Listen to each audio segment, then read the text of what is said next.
अयोध्या किस तरीके से समूचे देश की राजनीति के केंद्र में इस समय है और साथ ही पूरे देश के राम भक्तों के मन में भी वो हम आपको दिखा रहे हैं। एक तरफ विपक्ष की राजनीति है, दूसरी तरफ प्रधानमंत्री नरेंद्र मोदी जिन पर नित नए प्रहार हो रहे हैं अयोध्या में प्राण प्रतिष्ठा को लेकर।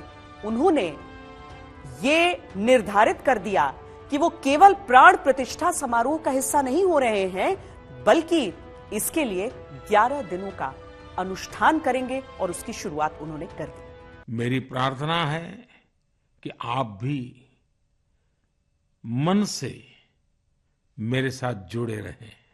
रामलला के चरणों में मैं आपके भावों को भी उसी भाव से अर्पित करूंगा जो भाव मेरे भीतर उमड़ रहे हैं।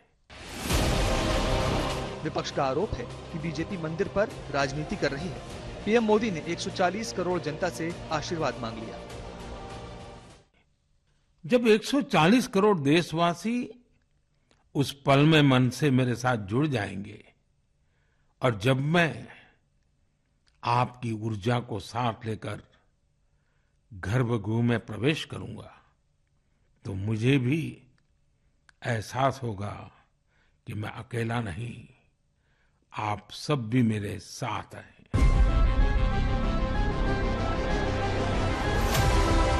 अगर आपको मिला है तो आप जाइए, दूसरों को मिला है तो आप पर्सनल आस्था है और आप आस्था रखने वाले आज भी जा सकते हैं, कल भी जा सकते हैं, परसों भी जा सकते हैं। इंडी गठबंधन को सिर्फ एक ही काम आता है। इंडी गठबंधन हमारी आस्था पर चोट करता है। इन्होंने मंदिरों को, हमारे त्योहारों को भी लूट का माध्यम बना दिया है। अजब उलझन है कांग्रेस के सामने। एक तरफ आरोप है कि ये बीजेपी आरएसएस का पॉलिटिकल प्रोजेक्ट है। लोगों की जेबों पर डाका डाला जा रहा है और इन सबको छुपाने के लिए ऐसे मुद्दों को आप आगे ले आते हैं जो जनता अपने भाव में बह जाए या भावनाओं में बहकर वोट डाले। ये कब तक चलेगा? दूसरी तरफ उलाहना ये भी है कि मंदिर का कार्यक्रम शास्त्र सम्मत नहीं है। मंदिर भी अभी आधा बना है, अभी काम चल रहा है, अभी अधूरा मंदिर है। शंकराचार्यों ने भी कहा है कि किसी धार्मिक जो संत हैं उनसे कराना चाहिए। शंकराचार्य भी जो है उन्होंने आने से भी मना किया। शंकराचार्यों ने भी कहा कि हम इस कार्यक्रम में नहीं आएंगे।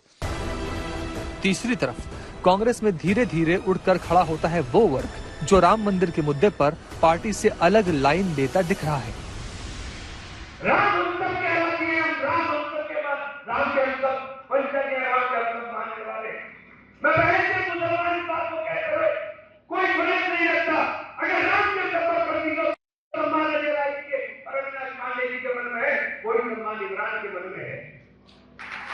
लेकिन राम के घर का न्योता नहीं, राम को बुलाने वाले हैं, ये राम को लाने वाले कहां से हो गए? तो मुझे तो ये कहने में संकोच नहीं है कि भारत की राजनीति, भारत की एकता, भारत की अखंडता और भारत को विश्व गुरु बनाने में अयोध्या और संभल, श्री कल्की धाम संभल की महत्वपूर्ण भूमिका रहेगी। बीजेपी इससे उलट राम मंदिर के आयोजन को लेकर क्लियर स्टैंड लिए हुई है। प्रधानमंत्री मोदी जनता के वीडियोस को ट्वीट करके राममयी देश को राम धुन से सजाने में कोई कोर कसर छोड़ नहीं रहे। तो बीजेपी के दूसरे नेता जनता को आयोजन से जोड़ने के लिए नित नए उपक्रम कर रहे हैं। सवाल उठता है कि क्या कांग्रेस बीजेपी के हिंदुत्व वाले दांव में फंस रही है? कान खोल कर सुन लो, 22 जनवरी 2024 को अयोध्या में रामलला की प्रतिष्ठा श्री नरेंद्र मोदी करने वाले हैं। पिछले कुछ महीनों में रामचरितमानस, राम और सनातन पर विपक्षी दलों के तीखे प्रहार रहे, लेकिन अब राम मंदिर का न्योता ठुकराने के बाद बीजेपी को वो दांव मिल गया है जिसके चलते वो विपक्ष के नेताओं को राम विरोधी, हिंदू विरोधी और सनातन विरोधी कहकर प्रचारित कर सकेगी। विपक्ष के पास इसकी कोई सटीक काट नहीं हुई तो मोदी लहर के सामने स्थिति चुनौतीपूर्ण हो सकती है। बीजेपी अभी से आक्रामक रूप से हमलावर है।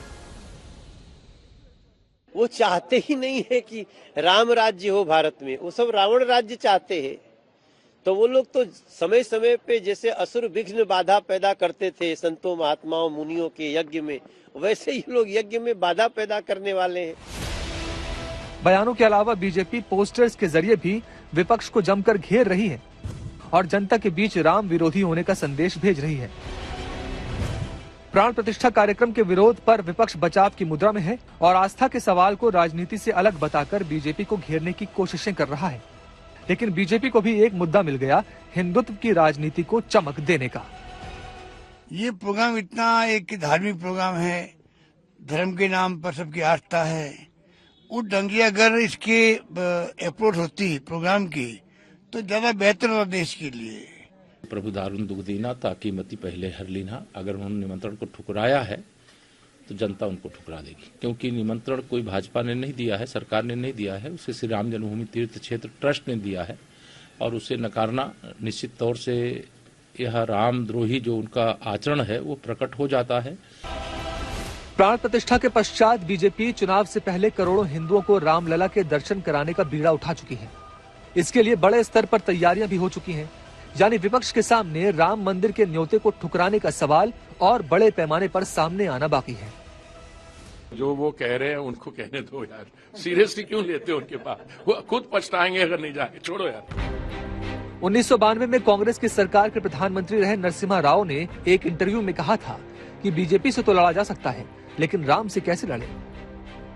हालांकि इसके बाद की सरकारों में राम मंदिर मुद्दा नहीं था। अटल बिहारी वाजपेयी की सरकार के समय भी राम मंदिर मुद्दा नहीं रहा, लेकिन अब मंदिर मोदी सरकार की निर्णय शक्ति से जुड़ चुका है तो चुनाव में मुद्दा बनना तय है। बीजेपी का लक्ष्य 50% से अधिक वोट का है। ऐसे में मंदिर की भावनाएं काम आ सकती हैं। विपक्ष के जाति जनगणना कार्ड का अच्छा जवाब है बीजेपी की तरफ से राम मंदिर की आस्था। राम देशव्यापी हैं और उनके भक्त विश्वव्यापी। मंदिर बन रहा है तो भावनाएं भी मंदिर से जुड़ी हैं। विपक्ष को अल्पसंख्यक वोटों में बंटवारा करना पड़ सकता है, लेकिन बीजेपी को हिंदू वोट बड़ी संख्या में मिला तो मोदी सरकार की हैट्रिक लग भी सकती है। प्राण प्रतिष्ठा कार्यक्रम से सिर्फ कांग्रेस के बड़े नेताओं ने ही दूरी नहीं बनाई, बल्कि गठबंधन इंडिया के सभी घटक दलों ने किनारा कर लिया। अब तक पीएम मोदी के मुद्दे पर सारा विपक्ष एकजुट दिखता था, अब अयोध्या के आयोजन पर इनकार करके विपक्षी एकता नए संकेत दे रही है। प्राण प्रतिष्ठा कार्यक्रम के विरोध में विपक्ष एकजुट है, यानी गठबंधन इंडिया का ये सामूहिक निर्णय माना जा सकता है। कांग्रेस, जेडीयू, आरजेडी, शिवसेना उद्धव, एनसीपी, एसपी, टीएमसी, सीपीआई, डीएमके, यानी गठबंधन पूरी तरह से प्राण प्रतिष्ठा कार्यक्रम से दूरी बना चुका है। 90 के दशक में राम मंदिर विरोध की राजनीति के चलते लालकृष्ण आडवाणी की गिरफ्तारी ने आरजेडी को निष्ठावान मुस्लिम बैंक दिया। इसी तरह यूपी में कार सेवकों पर गोलियां चलवाकर समाजवादी पार्टी से मुस्लिम मतदाता अडिग वोट बैंक के तौर पर जुड़े। कभी राम का विरोध करके और कभी रामचरितमानस की प्रतियां फाड़कर अब भी ये दांव चला जा रहा है। बीजेपी के साथ राजनीति को लंबे समय तक आगे बढ़ाने वाली जेडीयू अब आरजेडी के साथ है, तो उसे भी वही राजनीति भा रही है जो उसके साथी को रास आती है। यही हालत पश्चिम बंगाल में ममता की है, जिन्हें अल्पसंख्यक वोट लगातार मिलते आए हैं। मंदिर के कार्यक्रम से दूरी विपक्ष की वैचारिक मजबूरी भी है और वोट पॉलिटिक्स के लिए जरूरी भी है। 90 के दशक की राजनीति का इसे पार्ट 2 कहा जा सकता है। तब आडवाणी रथ लेकर निकले थे, अब मोदी मंदिर की भावनाओं के रथ पर सवार हैं। संपूर्ण विपक्ष इसकी काट में है।